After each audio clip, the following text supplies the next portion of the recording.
Au nom du Père, du Fils et du Saint-Esprit. Amen.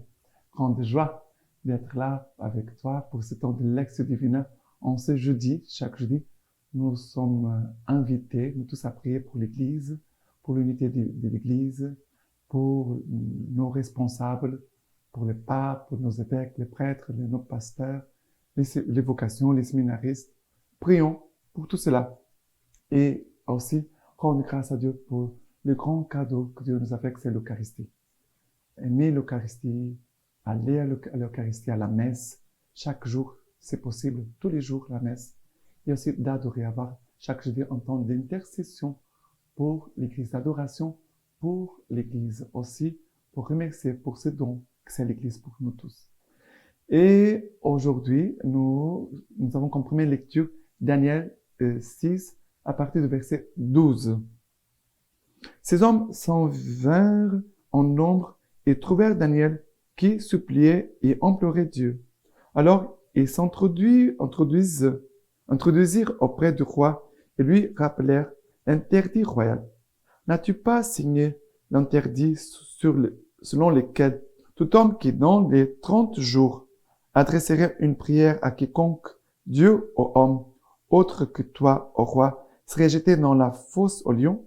Le roi répondit, la chose est tranchée définitivement selon la loi des Mèdes et des Perses, lesquels ne passent point.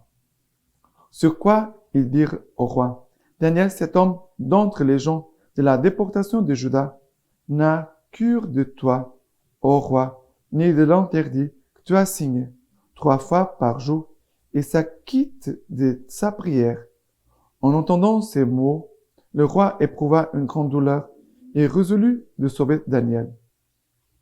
Jusqu'au coucher du soleil, il s'ingénia à lui trouver une échappatoire.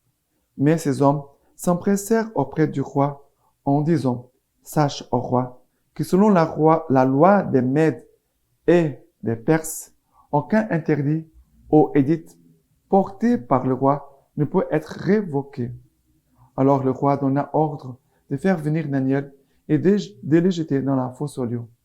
Le roi dit à Daniel, ton Dieu, que tu as servi avec persévérance, c'est lui qui te sauvera. On apporta une pierre qu'on posa sur l'entrée de la fosse, et le roi y apposa son sceau et celui de ses seigneurs, en sorte que rien ne put être modifié. De ce qui concernait Daniel, le roi rentra dans son palais, passa la nuit à jeûner et ne se laissa pas amener de concubines. Le sommeil le fuit, et de l'aube au petit jour, le roi se leva et se rendit en hâte à la fosse aux lions. S'approchant de la fosse, il cria à Daniel d'une voix angoissée. Daniel, serviteur de Dieu vivant, ce Dieu que tu sers avec persévérance, a-t-il pu te faire échapper aux lions? Daniel répondit au roi, vis à jamais. Mon Dieu a envoyé son ange. Il a fermé la gueule des lions et ils ne m'ont pas fait de mal parce que j'ai été trouvé innocent devant lui. Et devant toi aussi, ô roi, je suis sans faute. Le roi éprouva une grande joie et ordonna de faire sortir Daniel de la fosse. On fit sortir Daniel de la fosse et on le trouva indemne parce qu'il avait eu foi en son Dieu. Le roi manda ces hommes qui avaient calomnié Daniel et les fit jeter dans la fosse aux lions, eux, leurs enfants et leurs femmes. Et avant même qu'ils eussent atteint le fond de la fosse, les lions s'étaient emparés d'eux et leur avaient broyé les os. Et le roi Darius écrivit à tout peuple, nation et langue qui habitent sur toute la terre. Abondance de paix sur vous. Voici les décrets que je porte dans tous les domaines de mon royaume, que les gens tremblent et frémissent devant le Dieu de Daniel. Il est le Dieu vivant. Il perdure à jamais. Son royaume ne sera point détruit et son empire n'aura point de fin. Il sauve et délivre, opère signes et merveilles aux cieux et sur la terre. Il a sauvé Daniel du pouvoir des lions. Alors, qu'est-ce qui se passe ici? Il y a des gens qui sont jaloux de Daniel parce que Daniel avait beaucoup grandi dans le royaume et ils essayent de préparer un piège pour Daniel. Alors, qu'est-ce qu'ils ont? Ils savaient que Daniel, c'est un homme pieux, qui prie Dieu. Alors, ils vont dire au roi de faire un édit où il est où est interdit à tout homme de faire des prières, comme il dit ici. N'as-tu pas signé l'interdit selon lequel tout homme qui, dans les 30 jours, adresserait une prière à quiconque Dieu ou homme, autre que toi, au roi, serait jeté dans la fosse au lion? Voilà. Ils ont réussi de convaincre les rois à signer ces décrets, cette loi. Et le roi a signé. Mais Daniel, qui est fidèle à Dieu, continue chaque jour de faire ses prières. 3 fois par jour. C'est très intéressant. Il prie 3 fois par jour. On pourrait dire matin, milieu de jour et à la fin de la journée. Est-ce que tu es fidèle à ta vie de prière? Est-ce que tu es fidèle à ta vie de prière? Est-ce que tu pries combien de fois par jour? Parce qu'on doit regarder Daniel et imiter aussi ses vertus, d'être un homme de prière, une femme de prière. Et même s'il a un risque, un danger de vie pour Daniel, il s'en fout, il va continuer de prier. On risque de sa propre vie. Et c'est beau quand le roi rencontre Daniel. Le roi était vraiment triste parce que le roi savait que Daniel, un homme juste, un homme bon, un homme de Dieu, va dire, ton Dieu que tu as servi avec persévérance, le mot persévérance, le Dieu que tu as servi avec persévérance, c'est lui qui te sauvera. Cette phrase du roi, c'est aussi une phrase que Dieu veut mettre dans notre cœur. Ton Dieu, à qui tu es appelé à servir avec persévérance, lui, il te sauvera. Et après, on va voir Daniel qui va être jeté dans la fosse au lion. Et après, on voit vraiment que Dieu vient au secours, notre secours. Tout concours vient de ce qu'aime Dieu. Dieu vient aussi toujours à notre secours. Toujours. Toujours. Et ce que nous vivons, si nous les vivons, nous devons les vivre dans la foi. Tout ce que nous vivons, on doit garder la foi, la confiance en Dieu, en tout ce que nous vivons. Parce que Dieu est là avec nous. Dieu nous accompagne. Dieu est là. Il nous donne sa force. C'est lui qui envoie son ange pour nous protéger. Et l'ange a fermé la bouche au lion. Et ce sera un signe pour le roi de l'innocence de Daniel. Est-ce que Daniel a eu du travail à se justifier pour prouver que lui était innocent? Non, il n'a rien fait. Seulement, il a prié. Il a confié tout dans les mains de Dieu. Et Dieu a répondu. Dieu a agi. Et après, ce sont les gens qui regardaient. Les gens qui avaient fait le mal. Le roi manda ces hommes qui avaient calomnié Daniel et le fit jeter dans la fosse au lion. Alors, est-ce que tu es une personne qui fait aussi des calomnies envers les autres? C'est grave. Si nous faisons des calomnies, si nous faisons des pièges pour les autres, des choses méchantes pour les autres, après, qui va tomber dans la fosse? C'est la personne elle-même. Ça veut dire la personne qui a semé le mal va récolter le mal. C'est lui qui sème les biens, va récolter les biens. Toujours comme ça. Voilà ce que le Seigneur nous dit. Et après, le roi qui va dire, il est le Dieu vivant, il perdurera à jamais. Son royaume ne sera point détruit. Son empire n'aura point de fin. Il sauve et délivre, opère signes et merveilles aux cieux et sur la terre. Il a sauvé Daniel du pouvoir des lions. Voilà. Qui à la fin, ce signe va éclater en joie pour Daniel, pour le roi, mais aussi en conversion. Tout le monde a grandi dans la conversion.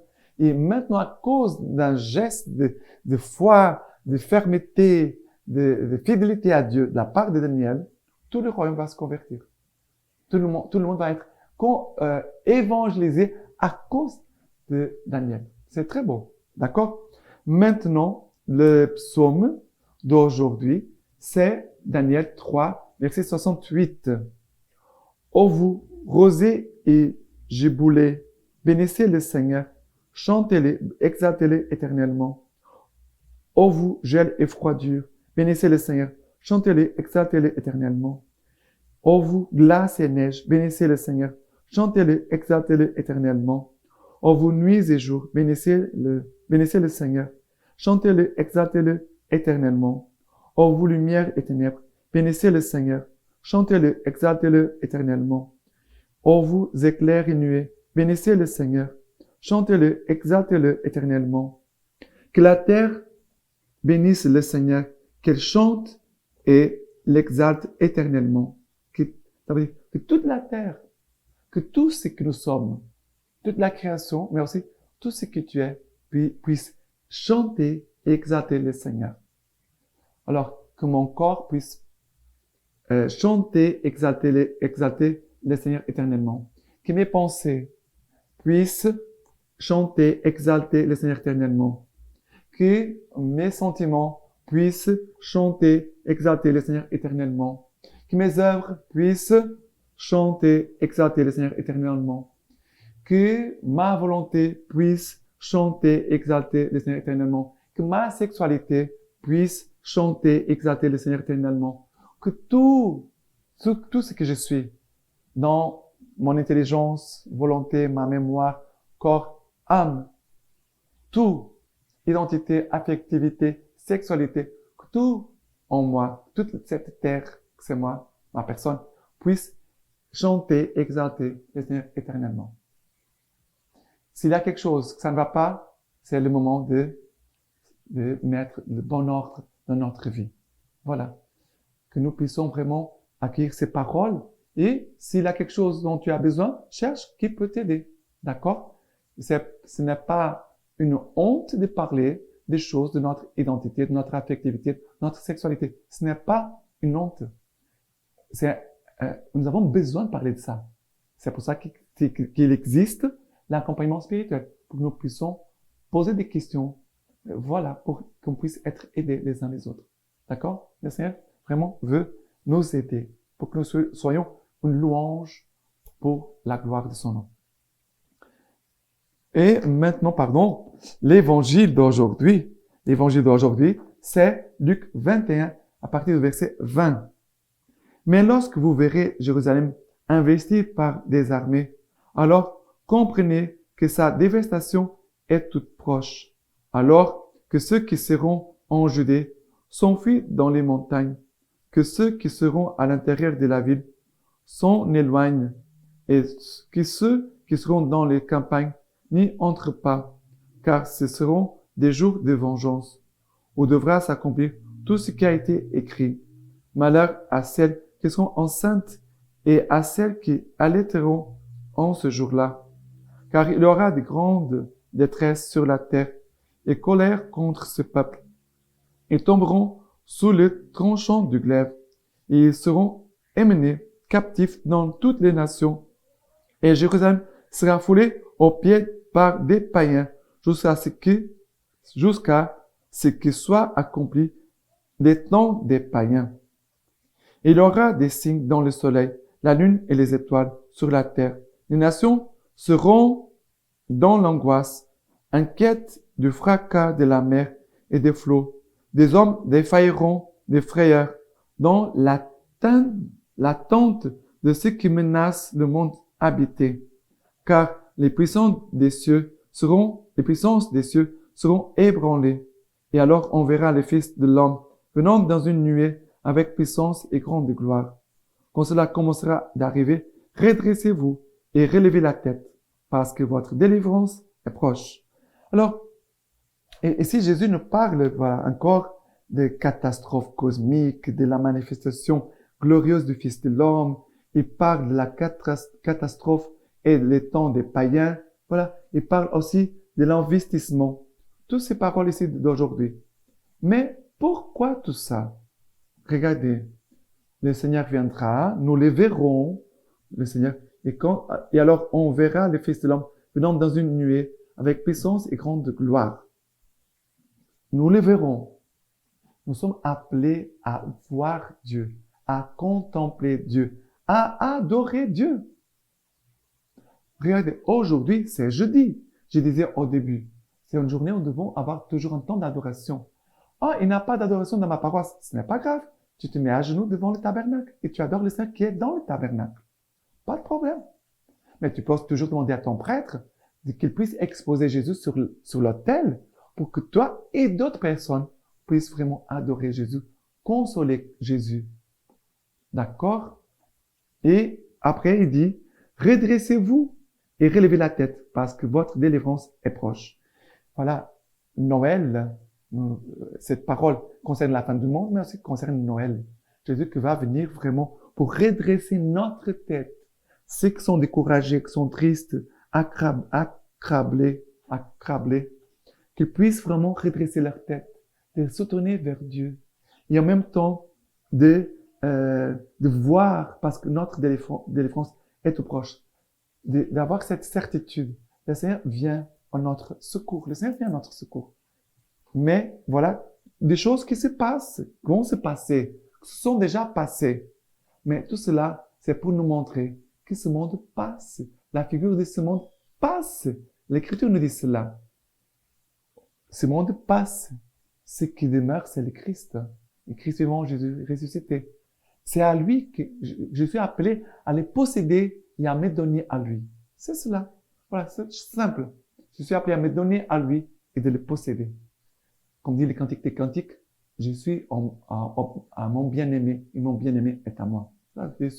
J'appartiens au Christ, le Christ est à moi. Maintenant, la lecture patristique d'aujourd'hui de Saint Jean Chrysostome. Tant que nous demeurons des brebis, nous sommes vainqueurs. Serions-nous entourés par des milliers de loups, nous sommes sauvés et nous l'emportons. Mais si nous devenons des loups, nous sommes dominés parce que le secours du berger nous abandonne. Car il n'est pas de berger de loups, mais de brebis. Il s'éloigne, il quitte la place parce que tu ne lui permets pas de montrer sa puissance. Il leur dit en quelque sorte, ne soyez pas épouvantés de ce que je vous envoie au milieu des loups, de ce que je vous ordonne d'être pareils à des brebis et à des colombes. Car j'aurais pu agir à l'opposé, ne vous exposer à aucun péril, ne pas faire de vous des brebis plus faibles que les loups, et vous rendre plus redoutables que des lions. Mais il convient que j'agisse comme je l'ai fait. Cela vous donne plus de gloire. Cela proclame ma puissance. Il le disait à Saint Paul, ma grâce te suffit, ma puissance donne toute sa mesure dans la faiblesse. C'est donc moi qui ai voulu vous rendre ainsi. Donc, lorsqu'il dit, je vous envoie comme des brebis, il leur laisse entendre, ne perdez pas courage. Je sais parfaitement que vous serez capable de résister à tous vos ennemis.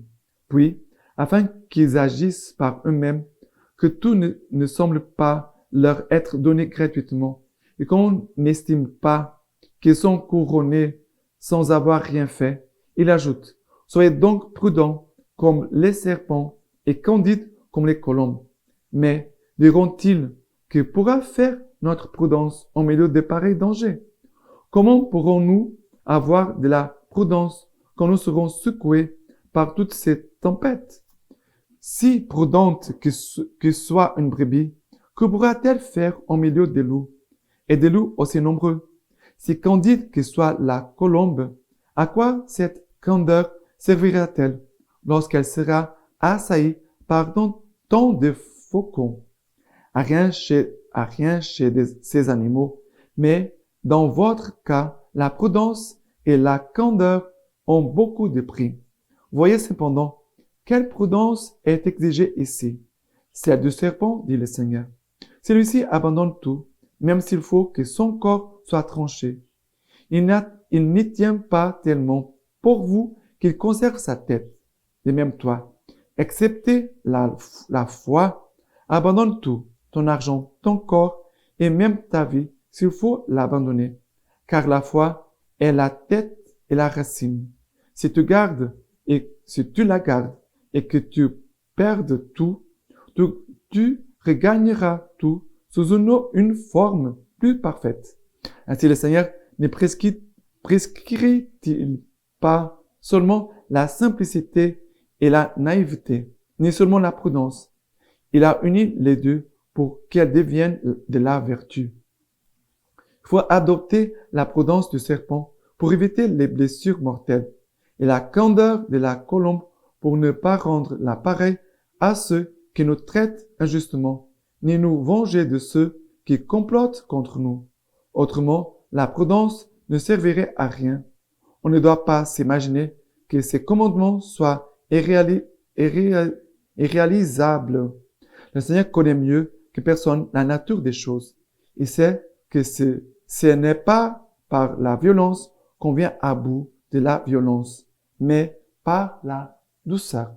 Voilà, c'est par la douceur. Maintenant, je vous laisse la bénédiction du Seigneur. Que Dieu Tout-Puissant vous bénisse et vous garde, le Père, le Fils et le Saint-Esprit. Amen.